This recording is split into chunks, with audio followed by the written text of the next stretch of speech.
Assalamualaikum warahmatullahi wabarakatuh. Allahumma sholli ala Sayyidina Muhammad wa ala ali Sayyidina Muhammad. Pemirsa yang dirahmati Allah, marilah kita simak ceramah dari Ustadz Dasat Latif dengan tema 3 Rahasia Allah. Sebelumnya marilah kita perbanyak sholawat minimal 1000 kali sehari, agar hidup kita penuh barokah dan mendapatkan syafaat kelak. Jangan lupa berikan dukungan kepada channel kami dengan memberikan super thanks seikhlasnya. Marilah kita doakan semoga Ustadz Dasat Latif sekeluarga dan para penonton YouTube ini diberikan kesehatan dan diberikan kebahagiaan dunia dan akhirat. Amin ya robbal alamin. Ada 3 rahasia Allah yang tidak boleh kita campuri. Itu rahasia mutlak milik Allah, tidak bisa kita campuri. Apa itu? Jawab, aku kasih kau hadiah, cepat kok. 1. Apa? 1. Ajal. Biar mau sekali kau mati, kalau tidak ajalmu tidak mati. Ada orang 3 kali percobaan bunuh diri. Nah dapat WhatsAppnya suaminya selingkuh, minumi racun. Buru-buru, ternyata lebih banyak masuk di hidungnya daripada mulutnya. Akhirnya muntah-muntah, tidak jadi mati. Bulan depan, nah apa misalnya WhatsApp selingkuh? Hai sayang, oh stres misalnya. Nah lihat racun gagal. Akhirnya apa? Nah ambil pisau. Nah iris urat nadinya. Ternyata pisau nak pakai pisau tumpul. Dah jadi mati 2 kali itu, coba mau mati. 3 kalinya, nah lihat lagi suaminya jalan, wow, mau lagi bunuh diri. Lihat pisau, gagal. Lihat racun, gagal. Akhirnya apa? Dia lari ke belakang rumahnya, lompat masuk ke dalam sumur. Ternyata dia lupa waktu itu musim kemarau, tidak ada air di sumur kah. 3 kali uji coba tidak mati kalau tidak ajalnya. Sebaliknya, umatnya Nabi Sulaiman datang pengajian. Tiba-tiba ada malaikat datang, dilihat-lihati. Lalu anak muda berkata, ya Rasulullah siapa itu? Nabi itu tadi malaikat pencabut nyawa. Tidak pulang itu sebelum diambil yang dia mau. Nabi bilang, ini pandrak manak kodong. Kenapa? Semenjak dia datang sampai pulang, saya terus lihat-lihat begini. Nabi bilang, hati-hati kok kau nak mau itu. Ya Rasulullah bawa ke jauh-jauh. Baiklah, diterbangkan anak muda ini. Kiri kanan, lurus. Begitu Nabi bilang, turun kau, kasih turun. Jauh main ini, tidak ada apa itu tadi, kurang ajar, patah bangka-bangka. Pas turun, baru 1 langkah kakinya diinjakkan di tanah. Ketemu itu tadi malaikat pencabut nyawa. Dari mana kau? Dari tadi saya tunggu kau di sini. Makanya aku tinggalkan tempatmu, mati. 1, ajal. 2, yang Allah punya rahasia dan kita tidak bisa tahu, apa itu? Jodoh. Dengar kau ini, pada jomblo-jomblo fisabilillah.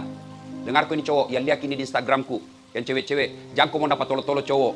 Napa cari 3 tahun tidak nikah-nikahi kau. 3 tahun mah kau naudo tidak nikahi kau. Motor aja dicicil 1 tahun lunas mi. Kau 3 tahun mah kau modal apa 10.000 1 malam. Roti 1, teh botol, autan, nabawa kopi di playoper, pret, beleng-beleng. Berhenti kau. Jangan kau pacaran. Nabi bilang, pacaran syar'i, pret. Mana ada pacaran syar'i cilaka? Tidak ada. Jangan kau pacaran. Jodoh. Kalau bukan jodohmu, biar kau setengah mati, cari kelakuan baik, bawa coklat tiap hari, video call tiap malam. Bukan jodohmu, tidak nikah kau sama dia. 3 tahun pacaran, tidak jodoh, putus. Begitu dapat pasangan baru 2 minggu pacaran, nikah. Kenapa? Dijakal lagi sama security. Jodoh. Yang ketiga, yang menjadi rahasia Allah adalah rezeki. Maka, ayo, jangan putus asa soal rezeki. Coba, saya selalu contohkan ini. Adik-adik, tahu kok cicak? Tadi malam kan, ceramah di Jakarta, aku bilang, di anggota DPR, bapak-bapak tahu cicak? Bingung nih. Oh, ternyata salah kak, di Jakarta cecak. Di sini cicak. Tahu cicak? Tahu kok toh? Apa namakan itu cicak? Apa? Nyamuk, tenan tamang kelang. Dek na tamak kelang, tidak masuk di akal. Cicak cuma didindingi. Nyamuk terbang. 1 terbang, 1 cuma di dinding. Tidak masuk di akal. Di mana ketemu? Tidak ada terminalnya. Kalau kita pesawat sama Dasat bisa ketemu 1 terbang, 1 tidak. Di mana ketemu? Terminal Dayak. Di mana ketemu? Terminal Sultan Hasanuddin. Turun di pesawat naik mana ke? Coba. Itu cicak. Jalan-jalan. Tapi apa Nabi lagu tak? Cicak di dinding diam-diam merayap. Datang seekor nyamuk. Nyamuk yang datang. Nyamuk yang datang itu cicak. Tidak Nabi lagu, cicak lompat ke nyamuk. Patah-patah. Maka saudaraku, jangan pernah sangka buruk terhadap rezeki. Bagaimana supaya rezekimu terbuka? Bagaimana supaya perusahaan ini? Bagaimana supaya perumahan ini lancar? Tidak perlu pemasaran habis duit. Promosi ke TV, promosi ke ini. Lebih kau promosi apa? Sedekah, bantu anak yatim. Hakul yakin Allah bukakan pintu rezekimu. Percaya itu. Jangan kau tergoda iklan. Terutama ini cewek-cewek kah? Badak. Iklan bedak, ini orang cantik memang nak kasih itu. Itu iklan cantik kak, biar nak pakai bedak cantik ji. Maka jangan termakan. Lebih baik kalau mau laris manis, pakai terapi orang beragama. Apa? As-sadaqah. Kata Nabi, siapa yang mau dipanjangkan umurnya? 1 mi. Tertolak dari bencana, 2 mi. Toh? dan diberikan rezekinya, dilapangkan rezekinya, maka hendaklah dia bersedekah. Coba kita amalkan. Adik-adik nih di sini yang sampai sekarang usianya sudah memprihatinkan. Nah bilang di kampungku macawek ini bagaribi. Cewek kodong, tinggi sekali sekolahnya, banyak warna, tapi tidak ada suaminya, kataku orang laki-laki lamar ki. Nah, bagaimana caranya? 10 malam terakhir ini, bangun sholat tahajud, manfaatkan kemuliaan Lailatul Qadar. Lalu nasar kok janji, ya Allah kalau tahun ini dapat kak jodoh, saya sedekah, saya sumbang anak yatim 10 juta. Tiba-tiba lewat orang yang mau cari jodoh, dia bilang, dikabulkan doa ini, saya juga cari jodoh baku atur mau di situ. Undang mak, ku kasih nikah kok. Selesai, bersedekahlah. Ada bapak ibu sudah kesana kemari dokter, tidak sembuh-sembuh, dan memang bukan dokter yang sembuhkan kita. Siapa? Allah Subhanahu wa Ta'ala. Maka kalau sudah capek berobat, coba pakai terapi sedekah. Insya Allah tertolak dari bencana, panjang umurnya, murah rezekinya, sedekahlah. Dan yang keempat kata Nabi keutamaan sedekah, menggugurkan dosa-dosamu seperti air yang ada kotoran, lalu datang itu air membersihkan itu kotoran. Ini cantik ini, saya tidak nusoting cantik ini, bagusnya airnya. Ini air, kalau ada di sini kotoran, lalu lewat air, maka kotoran itu dibersihkan oleh air. Begitulah faedah dan keutamaan sedekah membersihkan dosa-dosa. Jadi kalau ada di sini banyak pak kepala talang, pan rasul-rasul, panipen, sedekah ke Ramadan ini. Sedekah. Maka insya Allah sedekah itu akan memurahkan rezekimu.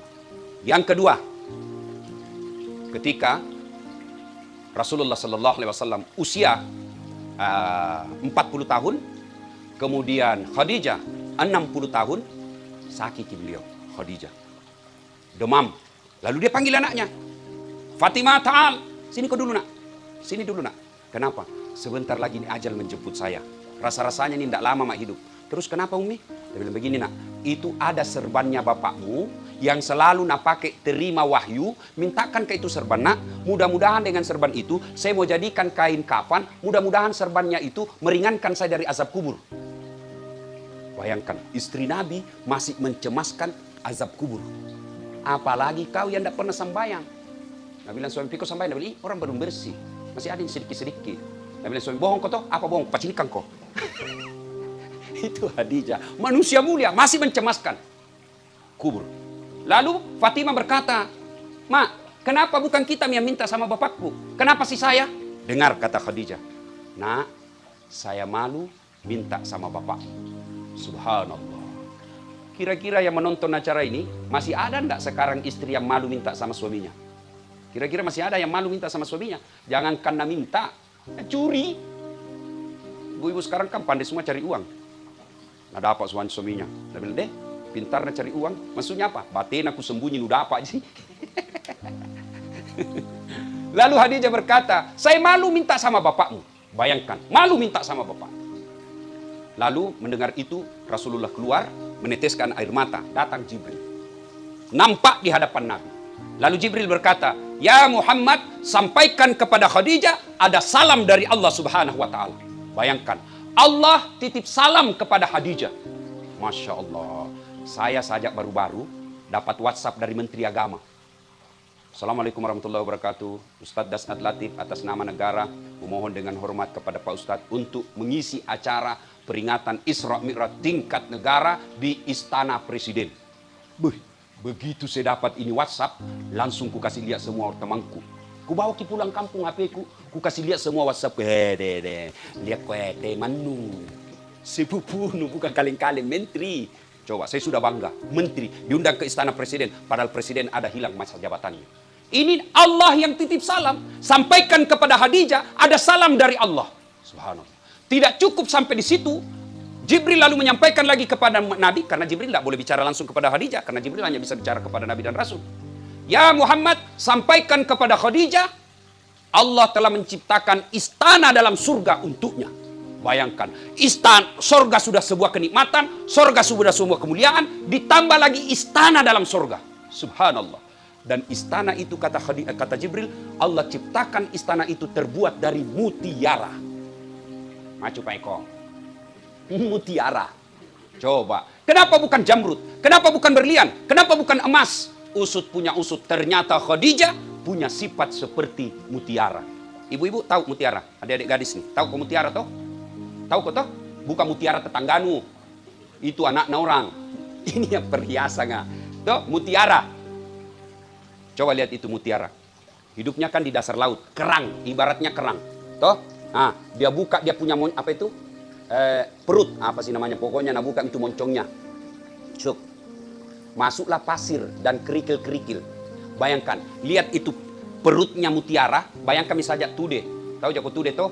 Compa. Tidak mau tahu pi, kerang. Tidak mau tahu pi. Tidak mau tahu nih. Kalau di kampungku compa, tude, kerang. Nah, coba lihat itu kerang. Halus kan? Halus kulitnya.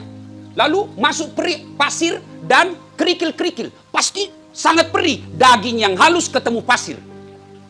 Coba kalau Bapak sariawan masuk pasir. Jangankan pasir. Air aja masuk. Coba. Biar kau hobi makan pisang goreng. Kalau sariawan kau tidak bisa kau makan pisang goreng. Itu kerang begitu. Mutiara. Masuk itu pasir. Apakah mutiara teriak? Tidak, mutiara dia tutup, baru ku ingat, cangkang. Bukan mulut, cangkang. Dia tutup cangkangnya, lalu dia olah itu pasir, ketemu dengan kulitnya, dagingnya, lalu cangkang kemudian itu dia buka. Apa yang keluar? Mutiara. Artinya apa? Khadijah diberi persembahan istana dari mutiara, karena Khadijah tidak pernah mengeluhkan, tidak pernah menyampaikan susah hidupnya kepada orang lain. Dia tutup saja cangkangnya, dia tutup saja perutnya, dia tutup dirinya, lalu dia berdoa kepada Allah biar Allah yang selesaikan masalahnya. Ibu bapak, kalau mau mendapat mutiara, istana dari mutiara di surga, maka caranya jangan terlalu mengumbar masalah hidupmu di medsos. Bertengkar sama suaminya, langsung update status. Tak kusangka kau begitu. Beleng-beleng. Apa gunanya kasih tahu begitu? Begitu pergi suaminya 2 hari, langsung update status lagi. Kesepian banget. Langsung nasle, dinta mangi semena. Boleh juga tuh diganti. Apa? Ya ketawa cilaka, serius orang ini. Apa? Dari status. Ada tuh orang beleng-beleng tuh, bilang, iya Stas, romantis na tawa rumah tanggana itu. Ku bilang, dari mana kita dapat ibu? Dia bilang, tahu foto-fotonya di Instagram. Dede, romantis na. Ku bilang, sini kok berapa menit itu orang patang foto. Foto 30 detik, upload 1 menit, selesai. Kau tidak tahu 23 jam sekian waktu tidak kau tahu apa ininya. Foto-foto romantis, gampang sekali di foto. Katolo itu kalau baku tarik rambut, bertengkar na video baru na share di Instagramnya, beleng-beleng itu aslinya. Pasti yang bagus-bagus. Maka demi Allah kalau bapak ibu mau selesai masalah, bukan dengan di-share di medsos. Makanya saya kalau ceramah ada ibu-ibu bertanya, langsung ada cerita jeleknya suami, langsung kuskaster. Tidak boleh, berarti ibu ini yang tidak bagus. Masa cerita jeleknya suami depan suami, orang lain. Ada kan begitu. Pergi suaminya nak ceritain, pergi bertetangga dengan jelek, namamu saya suamiku, kalau tidur ki ngoroki. Baru nak pegang warna, jelek-jelek lahir misalnya anak nu. Jangan. Khadijah penuh dengan masalah dalam hidupnya, tapi beliau tidak pernah menceritakan ke orang lain. Tidak apa-apa aja ku cerita Ustaz, tidak mungkin nak cerita ke orang lain. Siapa kau tempati cerita? Pamanku Ustaz, saudaranya bapakku. Siapa itu? Abu Lahab. Saudaranya bapaknya Nabi. Masa nak cerita ke Ustaz? Nama saudara kandungku itu. Siapa yang dorong Nabi Yusuf masuk sumur? Kakaknya tuh. Masa nak cerita ke Ustaz? Masih sebut 1 kali ke itu. Siapa? Abu Sofyan. Sepupunya Nabi. Maka lebih baik ceritakan kepada Allah dalam doa. Dan malam Lailatul Qadar adalah malam yang Allah malu tidak mengabulkan doanya orang-orang yang berdoa pada malam itu. Akhir Ramadan. Sekarang malam ganjil. Mari kencangkan ikat pinggang. Hidupkan malam-malammu dengan ibadah, bangunkan sahabat dan keluargamu untuk menghidupkan malam Lailatul Qadar. Kalau mau mendapat istana dalam surga terbuat dari mutiara, jadilah orang yang hanya mengeluh kepada Allah, tidak pernah mengeluhkan persoalan hidupnya kepada manusia.